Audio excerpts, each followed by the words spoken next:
Some Republicans in power in Congress have had enough, apparently, of Donald Trump's tariff madness, and they're opening up a pathway to take away Donald Trump's favorite toy and his answer to every problem that isn't actually an answer and often is the problem itself. And the threats to Donald Trump's mad tariff regime come in multiple forms. First of all, he's been fighting with the Supreme Court, who is taking absolutely forever to rule on that. But even as we're waiting for that, House Republicans are moving forward with a way to take away his unilateral power. Now, the reason it's unilateral is they can't vote to stop it because Mike Johnson has just made it literally impossible to have a vote. He doesn't want them exercising their constitutional responsibilities. He doesn't want them having power. It's all about just laying down to Donald Trump, and they don't like it anymore. So we're gonna get to that and the progress we've had on that.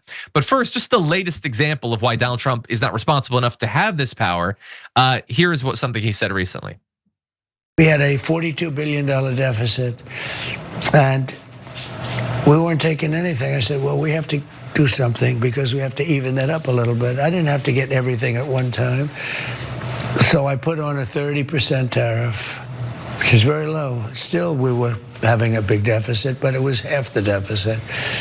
Then I got an emergency call from, I believe, the Prime Minister of Switzerland, and she was very aggressive, but nice, but very aggressive. Sir, we are a small country. We can't do this. We can't do this. I couldn't get her off the phone. We are a small country. I said, you may be a small country, but we have a $42 billion deficit with you. No, we are a small country. Again and again and again, I couldn't get her off the phone. So it was at 30%. And I didn't really like the way she talked to us. And so instead of giving her a reduction, I raised it to 39%. I just want everyone to remember that the next time you are told that a woman cannot become president because she will be too emotional. He raised the tariff on an entire nation because he didn't like the way a woman talked to him on the phone. By the way, he doesn't even know which woman. It's not the Prime Minister of Switzerland. It's the former president. Former president. I didn't like it. She was rude. She didn't even smile at me. So I raised the tariffs on them. By the way, first of all, his numbers are wrong, as I'll get to. But let's say that they weren't wrong. Let's say that there was a $42 billion trade deficit between us and Switzerland. Do you know why there would be a $42 billion trade deficit? It would represent that we buy more stuff from them than they do from us. Maybe because we are far richer and far, far larger. There are more people to buy things. There's more money to buy things. It is not a sign of weakness that we buy things from them. And he brags that I put a tariff on us and it cut the trade deficit. Because it's more expensive for us to buy products, so we don't. How is that good for anyone? That now we can't afford to buy things from them, and I'm supposed to cheer for you? I'm supposed to clap? That's not how it works. The numbers also, by the way, aren't how it works. We don't have a $42 billion trade deficit. We have an $8.6 billion trade deficit, which, considering the difference in size and wealth of our nations, is actually amazingly close. And so, do something, stop this madman. And thankfully, some of them are. There are some Republicans who have joined up with Democrats to override the rule. I believe the vote already happened, actually. Just enough of them, 3 House Republicans have made it so that now there can actually be a vote on stopping some of these tariffs. One of the things they might move on soon is the insane tariffs against Canada, which have been so devastating to our country and to our corporations. It actually remains to be seen, Sharon, what they'll do in practice. But this entire thing, my God, we got to get past this dark part of America in terms of the economy. What do you think?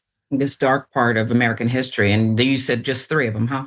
After all the pain, after all of the desperation Americans are going through, only 3 of them decided to just hitch a giddy up and say, okay, I guess we'll do a little inch closer to this vote in the finish line here and take back some of the power away from this madman. I think the University of Pennsylvania is a wonderful Ivy League school, but we've got to investigate everything at this point. He's so dumb. Everything he's doing is so dumb. Did you go to business school? Do you know anything about business? It seems the answer would be no, and no one around you can stop you. And yet only 3 bums on the other side said, well, we'll go ahead and join you. It's really sad. I know we're supposed to keep hope and understand that America will emerge from this dark period. But if only three after all of this could I know, say, so sad. we'll at least advance the football, what? It's so pathetic. By the way, I looked it up. Switzerland's population is around 9 million people. It is smaller than New Jersey by 500,000 people. And we barely have a trade deficit with them. And a trade deficit isn't actually necessarily a bad thing. And so he wrecked our trade with a country because he doesn't understand any of these facts. My God. Well, let's throw out some more facts that he will neither understand nor appreciate when they inevitably continue damaging the American people. We know that Donald Trump's tariffs have been absolutely devastating to the economy. They've raised costs. It's been a tax on the American public. Well, we have some updated numbers on that. A new report from the Nonpartisan Tax Foundation found that the tariffs cost Americans a lot of money in 2025. It's going up. 2025, it was on average for each household $1,000 of additional needless taxes that you got absolutely nothing for.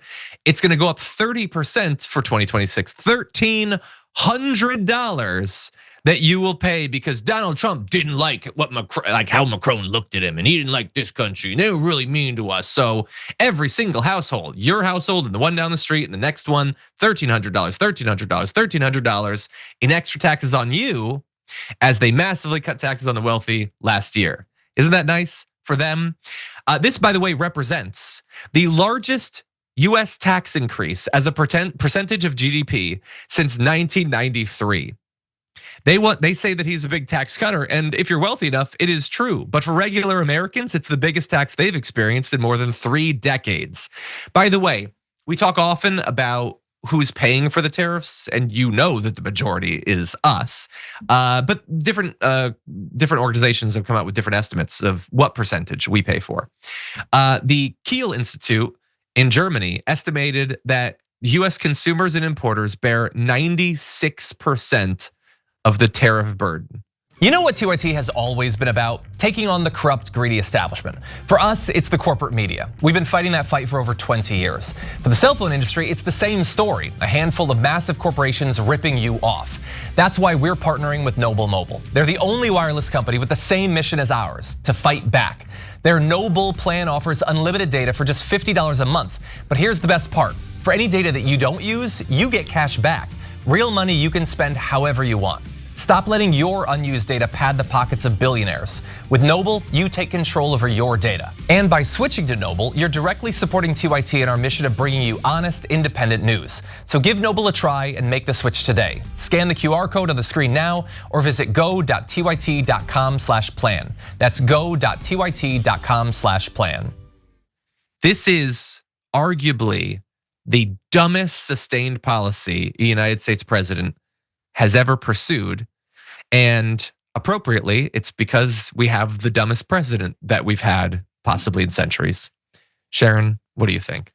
I mean, that's the only way to put it. But again, I know this is getting old, but why?